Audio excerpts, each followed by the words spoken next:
ভুল মানুষের সাথে সম্পর্ক করলে, ভুল মানুষকে ভালোবাসলে শুধু স্বপ্নই ভেঙে যায় না, স্বপ্ন ভাঙার সাথে ভেঙে যায় মনটা, আর নষ্ট হয়ে যায় মানুষের পুরো জীবনটা। একটা মানুষের জীবন নষ্ট করার জন্য বেশি কিছু লাগে না, একটা ভুল সিদ্ধান্ত আর একটা ভুল মানুষই যথেষ্ট।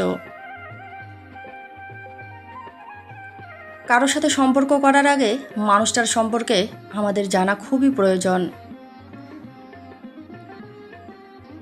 এটা আমাদের সকলেরই জানা, কিন্তু ভালোবাসার ক্ষেত্রে মানুষ অন্ধ হয়ে যায়। ভালোবাসার মানুষটার খারাপ দিকগুলো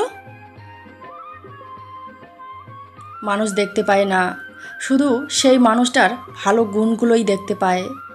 এই কারণেই মানুষ ঠকে যায় বেঈমানের কাছে। আমরা যে মানুষগুলোকে অন্ধের মতো বিশ্বাস করি, সেই মানুষগুলোই একদিন আমাদেরকে সত্যি অন্ধ প্রমাণ করে দেয়। সত্যি অন্ধ ভেবে আমাদেরকে ঠকায়, এটাই বাস্তব। কারো প্রতি বেশি ডুবে গেলে যে নিজেকেই ভেঙে পড়তে হয়। চায়ের কাপের ভেজানো বিস্কুটটাই আমাদেরকে শিখিয়ে দেয়। প্রিয় মানুষের কাছে প্রিয় হতে না পারা, সাথে প্রিয় মানুষটার থেকে পাওয়া অবহেলা যে কতটা ভয়ঙ্কর, কতটা যন্ত্রণাদায়ক, তা শুধু প্রিয় মানুষটার কাছে অবহেলা পাওয়া মানুষগুলোই জানে। সেই সম্পর্কের কখনো বিচ্ছেদ হয় না, যে সম্পর্ক টিকিয়ে রাখার জন্য দুজনে চেষ্টা করে। দুজনে একসাথে থাকলে মান অভিমান হতে পারে, ঝগড়া হতে পারে, রাগ হতে পারে, তবে যদি সত্যিকারের ভালোবাসা থাকে, তাহলে রাগ, ঝগড়া, মান অভিমানের পরে দিন শেষে সব কিছু ভুলে আবার এক হয়ে যায়। এটাই তো সম্পর্ক। সম্পর্কের মাঝে মান অভিমান থাকবে, রাগ থাকবে, কিন্তু দুজনের ভিতরে দুজনকে দুজনের হারানোর ভয় থাকবে। সম্পর্ক এমন একটা জিনিস যেটা রাবার ব্যান্ডের মতো, দুজনে ধরে রাখলে টিকে থাকে, একজন ছেড়ে দিলে অন্যজন ব্যথা পায়। কথা না বোঝা স্বামীর কাছে মনের কথা প্রকাশ করাই যেন আরও এক নতুন ব্যথার সৃষ্টি করে। স্বামীর অপছন্দের তালিকার মধ্যে থাকা স্ত্রীগুলোই বুঝতে পারে নিজের স্বপ্নকে বুকের ভিতর চাপা দিয়ে স্বামীর অবহেলা নিয়ে বেঁচে থাকা কতটা কষ্টের। না স্বামীর কাছে দুঃখ প্রকাশ করতে পারে, না স্বামীর কাছে মূল্য পায়, না স্বামীর কাছে তার কথার কোনো গুরুত্ব আছে। এত কিছু সহ্য করেও সংসার করে যায়।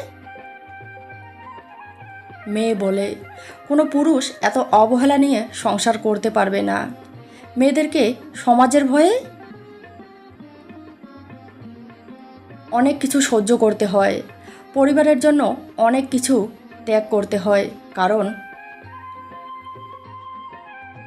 একটা ডিভোর্সি মেয়েকে সমাজ কখনোই ভালো চোখে দেখে না, পরিবার কখনোই বিয়ের আগের মতো করে ভালোবাসে না।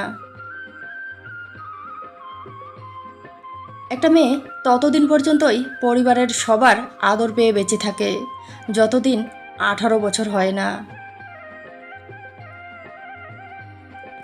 বয়স 18 থেকে 19 হওয়ার পর আশেপাশের লোক বলতে শুরু করে, বিয়ে হচ্ছে না কেন? বিয়ের পর ডিভোর্স হলে বলে, ডিভোর্স হলো কেন? নিশ্চয়ই কোনো দোষ আছে। নিজের দোষের কারণে সব মেয়ের ডিভোর্স হয় না। কিছু কিছু মেয়ের ডিভোর্স হয় রূপের অভাবে, টাকার অভাবে, স্বামীর সত্যিকারের ভালোবাসার অভাবে। যারা মনের দিক থেকে সহজ সরল হয়, মানুষকে অল্পতেই আপন করে নেয়, খুব সহজেই বিশ্বাস করে, সেই মানুষগুলোই সবচেয়ে বেশি ঠকে। কারণ তারা যে মানুষগুলোকে আপন করে তাদের মধ্যে বেশিরভাগ মানুষই স্বার্থপর, বেঈমান হয়। তাদের সহজ সরল মনটাকে নিয়ে খেলা করে, তাদের বিশ্বাসের জায়গায় আঘাত করে, সরল পেয়ে স্বার্থের জন্য ব্যবহার করে।